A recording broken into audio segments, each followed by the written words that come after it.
এই ডুবুরির দল সমুদ্রের তলদেশ দিয়ে ৩০০ কোটি ডলারের ডায়মন্ড পাচারের একটা কাজ পায়।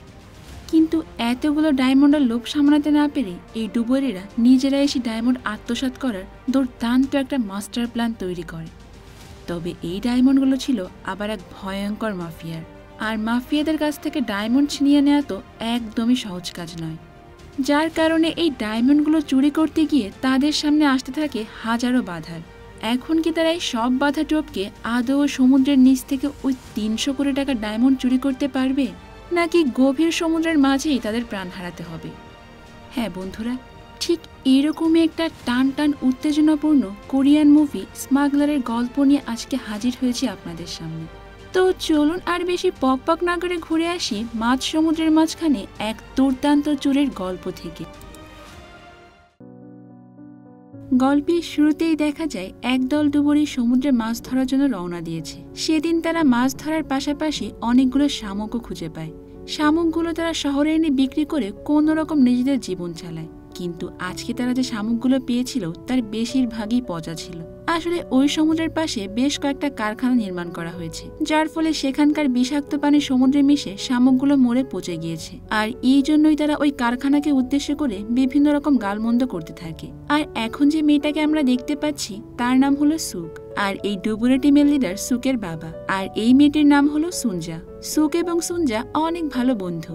এখানে আমরা দেখতে পাই সুকের বাবা একটা লোকের সঙ্গে বসে গল্প করছিল। ওই লোকটা তাকে জানায় যে সে তার চোরাচালানের কিছু মাল সমুদ্র পথে নিয়ে আসার জন্য একটা ডুবুরির সাহায্য নেবে, আর বিনিময়ে সে তাকে অনেক পরিমাণ টাকা দেবে। সুকের বাবা চিন্তা করে যে এমনিতেই তো সমুদ্রে এখন তেমন কোনো মাছ কিংবা শামুক পাওয়া যাচ্ছে না, তাই অন্য কাজ করে যদি কিছুটা টাকা কামানো যায় তাহলে ব্যাপারটা মন্দ হয় না। তবে এই লোকটা যে মালামালগুলো আনবে সেগুলো ছিল বৈধ মাল, কিন্তু তাও সে এগুলো অবৈধ পথেই নিয়ে আসবে। আর সেই জন্যই সে সুকের বাবার সঙ্গে একটা চুক্তি করে। তো এর পরের দৃশ্যে আমরা দেখতে পাই চুক্তি করা সেই লোকটা তার লোকজনদেরকে নিয়ে মালামাল ভর্তি ওই ব্যাগগুলো জাহাজ থেকে সমুদ্রে ফেলে দিচ্ছে। আসলে এই জায়গা থেকে পরবর্তী এরিয়াগুলো কুঞ্জন এরিয়া নামে সরকারি কাস্টমস এরিয়ার অন্তর্ভুক্ত, যার কারণে সেখানকার কাস্টম পুলিশরা নিয়মিত এসব মালামাল চেক করত। কারণ এই পথ দিয়েই মালামালগুলো ব্যবসায়ীরা ট্যাক্স ফাঁকি দিয়ে ইম্পোর্ট করত। এবার তাদের কাস্টমস থেকে নৌকাটি চেক দেওয়া হয়, কিন্তু সেখানে শুধুমাত্র মাছ আর শামুক ছাড়া আর তেমন কিছুই পাওয়া যায় না, যার কারণে কাস্টমস থেকে নৌকাটা যাতায়াত করার জন্য বৈধ লাইসেন্স দেওয়া হয়। এখন এই লাইসেন্স পাওয়ার কারণে তারা এই নৌকাটি নিয়ে যে কোনো এরিয়াতেই যেতে পারবে। আর এই কারণে গত রাতে মালামাল সহ যে বক্সগুলো ফেলা হয়েছিল তারা নৌকা নিয়ে সেই এরিয়ার দিকেই রওনা হয়। আর কিছুক্ষণের মধ্যে তারা সেখানে পৌঁছে যায় এবং সকল ডুবুরি রেডি হয়ে মাঝ সমুদ্রেই ঝাঁপ দেয়। এরপর তারা সমুদ্রে গিয়ে গত রাতের বক্সগুলোকে এক এক করে তুলে নৌকাতে রাখে, আর তারপর তারা নৌকাটি নিয়ে ওই চুক্তি করা লোকটার কাছে মালামালগুলো পৌঁছে দেয়। এই কাজের বিনিময়ে ওই লোকটা ডুবুরি টিমকে অনেক টাকা দেয়। আর প্রথমবারের মতো এতগুলো টাকা পেয়ে তো সবাই অনেক খুশি ছিল। এর বেশ কয়েকদিন পর ওই লোকটা আবারও সুকের বাবার কাছে এসে তাকে আরো একটা কাজের অফার করে। তবে এইবার সুকের বাবা ওই লোকটার অফার শুনে প্রচন্ড পরিমাণ রেগে যায়। আসলে ওই লোকটা ছিল মালামাল পাচারের লিডার, আর তাই এইবার সে তাদেরকে বেশ কয়েকটা সোনার বার পাচার করতে বলে। তবে সুকের বাবা এই অফারে রাজি হয় না, কারণ সুকের বাবা মনে করে যে তারা ছোটখাটো কাজ করে বেশ সুখেই আছে, আর যদি বেশি লোভ করতে গিয়ে একবার পুলিশের কাছে ধরা পড়ে যায় তাহলে তাদের সবাইকে জেলে পচেই মরতে হবে।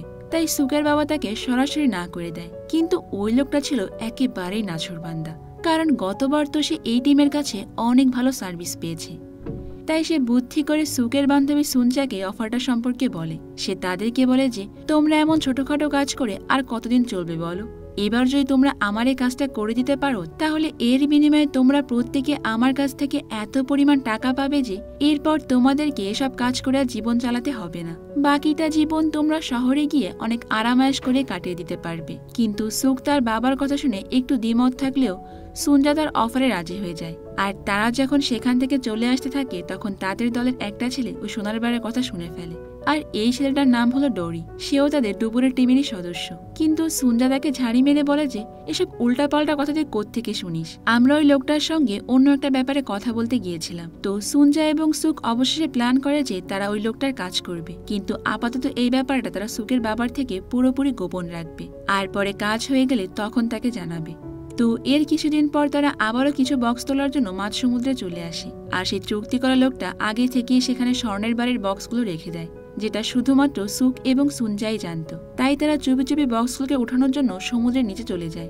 আর অন্যান্য বক্সের সঙ্গে যখন তারা ওই বক্স নৌকায় উঠাতে যাবে, ঠিক তখনই রশিটা ছিঁড়ে বক্সটা ভেঙে যায়। আর এরপরে ওই বাক্সটা থেকে সোনার বারগুলোকে পড়ে যেতে দেখে সবাই তো অনেক অবাক হয়ে যায়। আর এদিকে সুক এবং সুনজা পানিতে পড়ে যাওয়া সেই বারগুলোকে উঠাতে আবারও চলে যায়। আর সুকের বাবা এবার আরো একটা বক্স খোলে আর দেখতে পায় সেটাও পুরো সোনা দিয়ে ভর্তি। সুকের বাবা তো এটা দেখে একদম হতবাক হয়ে যায়। এরই মধ্যে আবার কিছু পুলিশেরা দূর থেকে সাইরেন বাজে তাদের নৌকাটা জব্দ করতে আসে। এবার সুক এবং সুনজা তাড়াতাড়ি করে ও নৌকায় উঠে যায় এবং সবাই মিলে সে বক্সগুলো নৌকা থেকে পানিতে ফেলে দিতে থাকে, যাতে করে পুলিশেরা তাদের কাছে কোনো প্রকার প্রমাণ না পায়।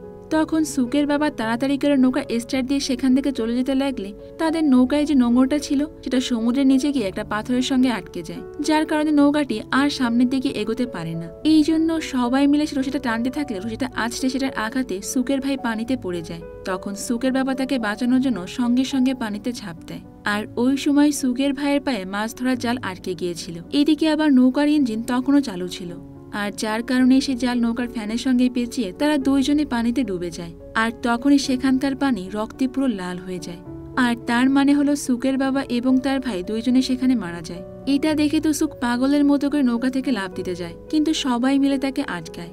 আর এরই মধ্যে সেখানে পুলিশরা চলে আসে আর তাদের সবাইকে গ্রেফতার করে নেয়। কিন্তু অন্যদিকে দেখা যায় যে সুন্দর তাদের সবার নজর এড়িয়ে নৌকার একপাশে গিয়ে লুকিয়ে থাকে এবং সুযোগ বুঝিয়ে পানিতে ঝাঁপ দিয়ে পালিয়ে যায়। পুলিশরা তাদের টিমে সবাইকে গ্রেফতার করে থানায় পাঠিয়ে দেয়। তো এরপর বেশ কয়েকটা মাস কেটে যায়। তাদের টিমের বাকিরা ছাড়া পেলেও সুককে তখনও আটকে রাখা হয়, কারণ তাদের মধ্যে সুক ছিল 1 নাম্বার আসামি। আর তাই বাকিরা সবাই প্রায় মুক্তি পেয়ে যায়। একদিন তাদের টিমে ডোরি নামের একটা ছেলে সুকের সঙ্গে থানায় দেখা করতে আসে এবং তাকে জানায় যে সেদিন নাকি সুনজা পুলিশকে খবরটা দিয়েছিল, আর এর বিনিময়ে সুনজাকে পুরস্কারও দেওয়া হয়েছে, যার জন্য সেই দিন সবাই পুলিশের হাতে ধরা পড়লেও শুধুমাত্র সুনজা সেখান থেকে পালিয়ে যায়। তো ডোরির কাছে সুনজার নামে এমন কথা শুনে সুকের মনে তো সুনজার প্রতি প্রচন্ড ঘৃণার জন্ম হয়, কেননা সে যাকে তার জীবনের সব থেকে ভালো বন্ধু বলে মনে করত, আজ সেই তাকে তার জীবনের সব থেকে বড় ধোকাটা দিল। আসলে এটা কিন্তু অনেকের ক্ষেত্রেই মিলে যায়, তাই না বন্ধুরা? দেখবেন আমরা যাদেরকে সব থেকে বেশি বিশ্বাস করি, সব থেকে বেশি ভরসা করি, আমাদের পিঠে ছুরি কিন্তু শেষমেশ তারাই মারে। যাই হোক, অন্যদিকে দেখা যায় যে সুনজা ততদিনে নিজের লুক পাল্টে একেবারে স্মার্ট হয়ে গিয়েছে। এখন সে কোরিয়ার সিওল নামের একটা শহরেই বসবাস করে। বর্তমান আবার সে বিভিন্ন স্মাগলিং এর ব্যবসার সঙ্গেও জড়িত। আর আজকে সে বানসি নামের একটা মেয়ের দোকানে এসে তার কাছে কিছু চোরাই মাল বিক্রি করার জন্য আলোচনা করে। এমন সময় সেখানে থাকা বাকি সবাই পুলিশ পুলিশ বলে চিৎকার করতে শুরু করে। আর হঠাৎ করে সেখানে সব লাইট অফ হয়ে পুরো অন্ধকার হয়ে যায়। আর এরপরে যখন আলো জ্বলে তখন দেখা যায় যে সুনজাকে একটা চেয়ারের সঙ্গে বেঁধে রাখা হয়েছে। আর এই লোকটা হলো সার্জেন্ট কাউন। সে আগে একজন সৈনিক ছিল, কিন্তু বর্তমান সেও চোরাকারবারি ব্যবসার সঙ্গে জড়িত। আর সুনজা এই এলাকাতে এতদিন বেশ জমিয়েই ব্যবসা করছিল, ফলে আবার সার্জেন্ট কাউনের কাস্টমার কমে যেতে শুরু করেছে। সে সুনজার মাথায় ব্লেড দিয়ে কেটে রক্তাক্ত করে বলে, হয় তোমাকে এই ব্যবসা ছেড়ে এলাকা থেকে চলে যেতে হবে, আর না হলে আমার সঙ্গে যোগ দিয়ে কাজ করতে হবে, না হলে তুমি বুঝতেই পারছো তোমার জীবন আজ এখানেই শেষ। সুনজা তখন তার প্রাণের ভয়ে কাউনের কথা রাজি হয়ে যায় এবং কাউনকে চোরাচালানোর কাজে সাহায্য করতে চায়। সে কাউনকে জানায় যে তার কাছে এমন একটা বন্দরের খবর আছে যেখান থেকে সে চাইলেই যে কোনো চোরাচালানের কাজ করতে পারবে, কেননা আগে সে এলাকায় ডুবুরিরা কাজ করত, তাই সেখানকার কাজের সব প্রসেসগুলো তার আগে থেকেই জানা। তো পরের দিন সকাল হলেই দেখা যায় যে সুনজা বানসি নামের একটা মেয়ের কাছে এসে জানায় যে সে আজ কাউনের কাছ থেকে অনেক বড় একটা কাজ পেয়েছে, আর এই কাজের জন্য তাকে ওই বন্দরে থাকা ডুবুরিদের সাহায্য লাগবে। কিন্তু সুনজা জানায় যে যেহেতু এই বন্দরে তার নামে আগে থেকে একটা ঘটনা রয়েছে, তাই বানসিকে ডুবুরিদেরকে তার হয়ে কাজ করার জন্য ম্যানেজ করতে হবে। তখন বানসি আবার একটা শর্তের বিনিময়ে সে ডুবুরির টিমকে ম্যানেজ করতে রাজি হয়ে যায়। অন্যদিকে আবার দেখা যায় যে সুক এতদিনে জেল থেকে বেরিয়ে এসে আবার এই বন্দরে গিয়ে বিভিন্ন রকম কাজ করছে। তবে তার বাবার নৌকাটা এখন ডরি এক প্রকার দখল করে নিয়ে ব্যবহার করছে।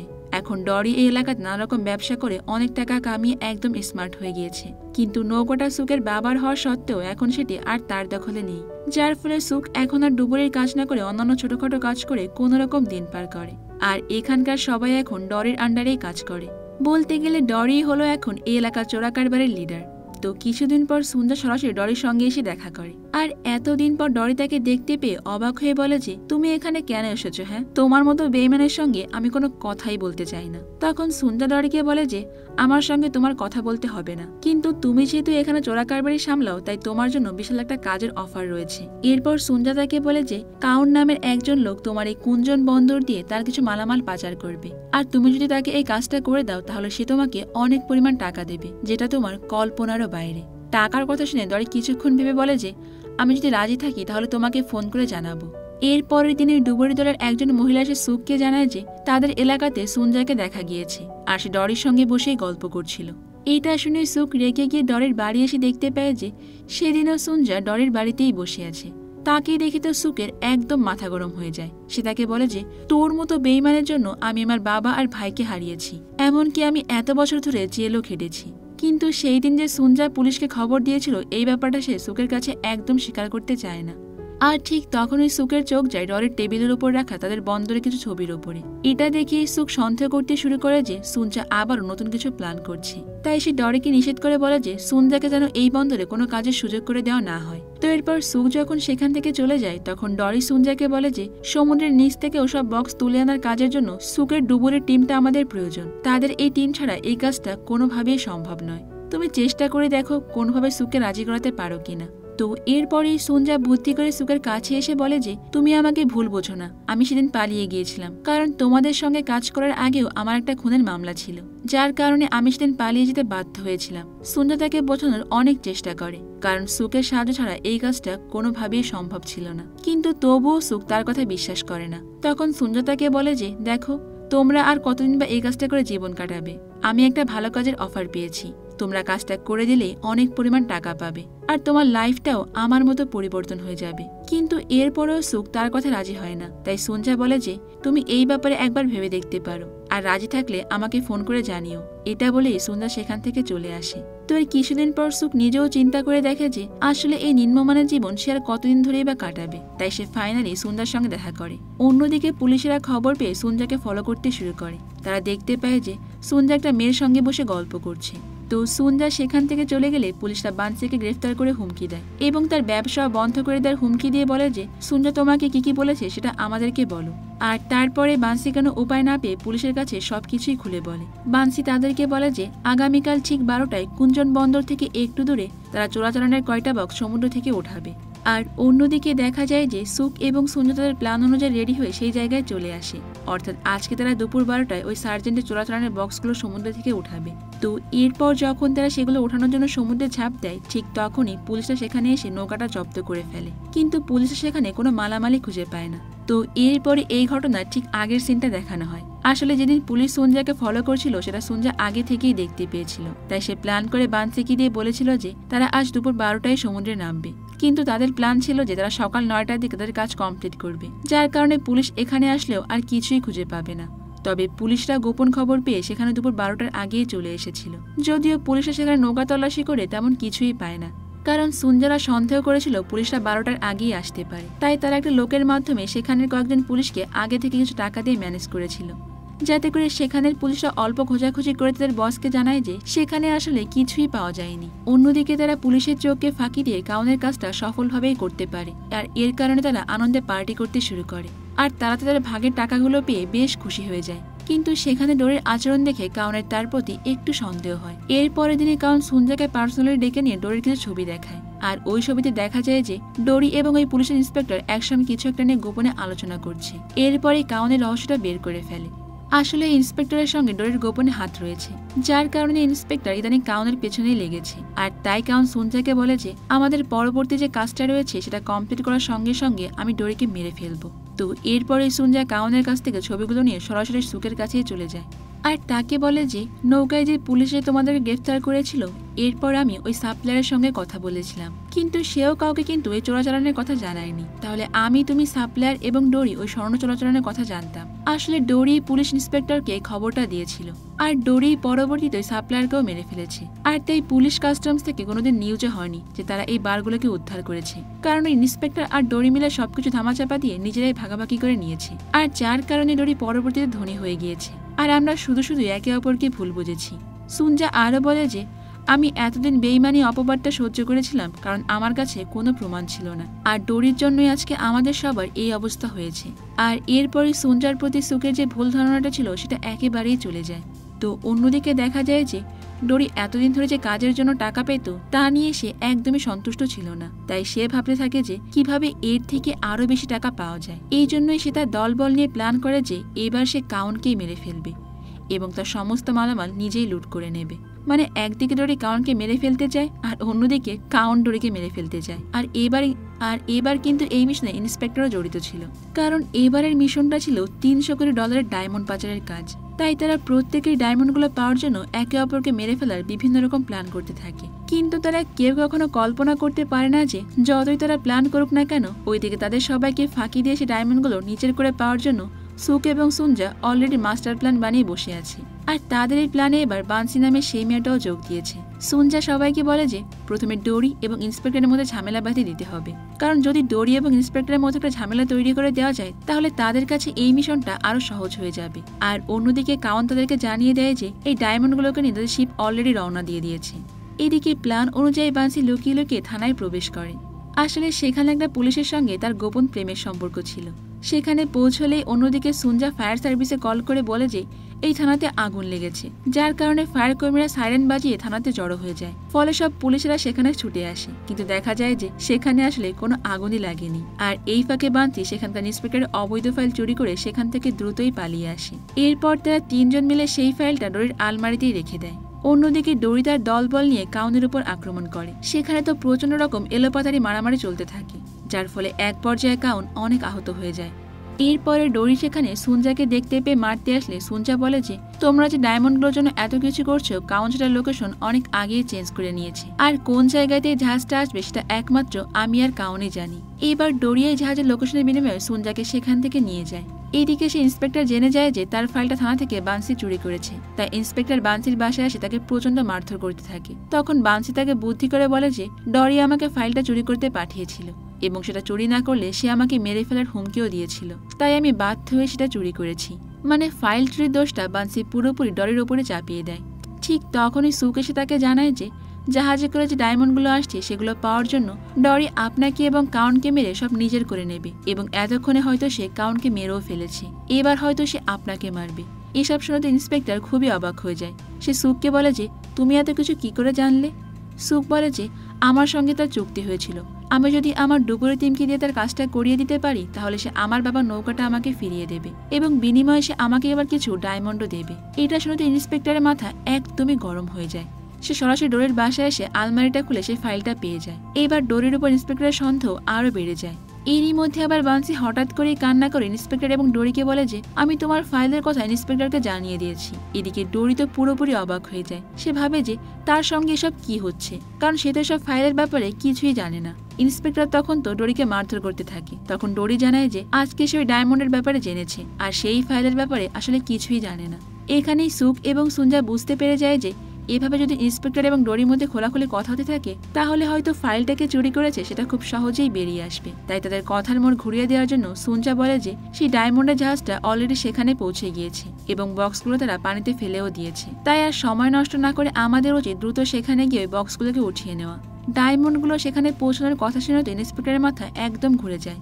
কিন্তু ইন্সপেক্টর তো জানে ওই ডায়মন্ড উদ্ধারের কাজ সে একা কোনোভাবেই করতে পারবে না। তাই সে সুঞ্জা, সুক, ডোরি এবং তাদের পুরো টিমকে নিয়ে সেই জায়গার উদ্দেশ্যে রওনা দিয়ে দেয়। কিছুক্ষণ পরে তারা সেখানে পৌঁছে যায়। এরপর ইন্সপেক্টর সুঞ্জা এবং সুকের কাছ থেকে তাদের রসিদ কাটার জন্য চাকুগুলো কেড়ে নেয়, যাতে করে তারা যেন কোনোভাবে তাকে আক্রমণ করতে না পারে। আসলে এখানে ইন্সপেক্টর তারা জিম্মি করে এই কাজটা করিয়ে নিচ্ছে। এদিকে সুক এবং সুঞ্জা এখানে জিম্মি হয়ে থাকার মতোই অভিনয় করে। তো এরপর তারা সবাই মিলে সমুদ্রের মাঝে ঝাঁপিয়ে পড়ে এবং বক্সগুলোকে আনতে সমুদ্রের নিচেই চলে যায়। এদিকে নৌকার ওপর তখন তাদের মধ্যে শুধুমাত্র বানসি একাই ছিল, কারণ সে তো সাঁতার জানতো না। আর এরপর ইন্সপেক্টর তার সঙ্গে থাকা একজন পুলিশ সদস্যকে মেরে সমুদ্রের নিচে ফেলে দেয়, যাতে তার এই কাজের প্রমাণ পুরো পুলিশ ডিপার্টমেন্টের কেউই জানতে না পারে। তো এরপরে সে ডরি এবং তার লোকজনদেরকে নিয়ে সুক এবং সুন্দর সহ বাকিদেরকে মারার জন্য সমুদ্রের নিচেই পাঠিয়ে দেয়। আর এর মানে হলো ইন্সপেক্টর সুকদের এখানে এনেছে শুধুমাত্র ডায়মন্ডগুলোর লোকেশন দেখার জন্য। সে যেহেতু এখন লোকেশন পেয়ে গিয়েছে তাই ইন্সপেক্টরদেরকে মারার জন্য ডরিদের সেখানে পাঠিয়ে দেয়। অন্যদিকে সুকরা পানির নিচে বক্সগুলোকে নেওয়ার সময় হঠাৎ করে খেয়াল করে যে তাদের মারার জন্য কিছু লোক নিচে চলে এসেছে। আসলে ডুবুরি হিসেবে এতদিন কাজ করার জন্য পানির নিচে তাদের অভিজ্ঞতাটা অনেক বেশি ছিল, যার ফলে তারা অনেক কৌশলে ওই লোকদেরকে মেরে ফেলে। এরপরে যখন তারা পানির উপরে ওঠে তখন ইন্সপেক্টর তাদের উপর গুলি ছুটতে শুরু করে। আর এটা দেখে তো বানসি নৌকা থেকে ইন্সপেক্টরকে সাথে নিয়ে পানিতে ঝাঁপ দেয় আর সবাই মিলে ইন্সপেক্টরের উপর আক্রমণ করে। ইন্সপেক্টর সাঁতার না জানার ফলে সে পানিতেই তলিয়ে যায়। আর অন্যদিকে সুক ওই ডায়মন্ডের বাক্সটা নিয়ে উপরে আসতে শুরু করে, কিন্তু তখনই সেখানে দড়ি এসে তার পায়ে আঘাত করে আর এই বক্সটা তার কাছ থেকে ছিনিয়ে নেয়। তখন সুকের পা কেটে রক্ত পড়ার জন্য সেই এরিয়াতে একটা হাঙর মাছ চলে আসে, আর যার ফলে সেই বক্সটা রেখে তাড়াতাড়ি সবাই তারা উপরে উঠে আসে। আর অন্য পাশে ডরিও সে ডায়মন্ডের বক্সটা নিয়ে পানির উপরে উঠে আসে। এরপর সে প্রত্যেকের দিকে বন্দুক ত্যাগ করে পানিতে ঝাঁপ দিতে বলে। আসলে তার প্ল্যান হলো তাদের প্রত্যেকেই সমুদ্রে রেখে সে ডায়মন্ডের বক্স নিয়ে একাই ফিরে যাবে। ডোরির কাছে যেহেতু বন্দুক ছিল তাই তারা কোনো উপায় না পেয়ে সমুদ্রেই ঝাঁপ দিয়ে দেয়। তারপর ওই বক্সটা খুলে ডায়মন্ডগুলো দেখতে পেয়ে ডোরি তো খুশিতে একেবারে আত্মহারাই হয়ে যায়। অন্যদিকে আবার সুকের নৌকার নোঙরটা পাথরের সঙ্গে আটকে যায়, যার ফলে এবার ডোরি নৌকাটা স্টার্ট দিয়ে সেখান থেকে আর পালিয়ে যেতে পারে না। তখন ডোরি সে নোঙরের রশিটা কেটে দিতে গেলে সেখানেই পা পিছলে পড়ে যায়। আর ততক্ষণে বাকিরা আবার নৌকায় উঠে গিয়ে ডোরিকে গান পয়েন্টে নিয়ে নেয়। আর এর মধ্যে সে নোঙরের রশিটা ছিঁড়ে ঝটকা লেগে ডোরি পানিতে পড়ে যায়, কিন্তু এখানে তাকে আর কেউই সাহায্য করে না। তারা তাকে ওই পানিতে রেখে সেখান থেকে অন্য পাশে চলে যায়।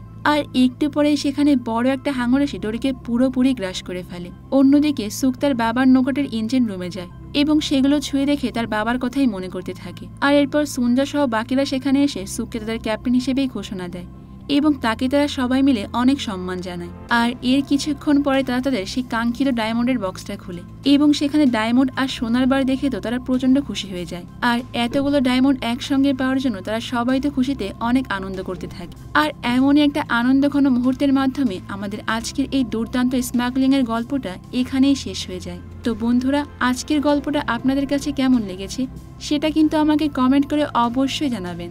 দেখা হবে অন্য কোনো সুন্দর মুভির গল্প নিয়ে ভিন্ন কোনো সময়। ততক্ষণ পর্যন্ত ভালো থাকবেন, নিরাপদে থাকবেন। আল্লাহ হাফেজ।